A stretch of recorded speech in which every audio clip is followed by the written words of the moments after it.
Bilang ko ng ano? Nagulabot mo. I-post mo ka. Bilang ko ng motor.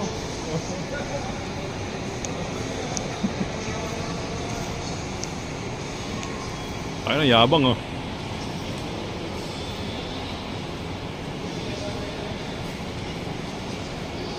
Bilang ko ng motor, sir.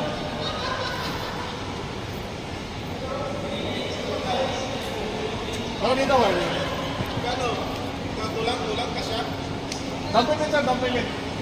Wala, side mirror pala, hindi nakasya eh. 50 pesos kaya hirap na magbulot. Down payment. Paano sa, ano, sa drain natin ng motor natin. Dito na yan. Ah, sir. Sabi ko, sir. Kulang pa to, kulang.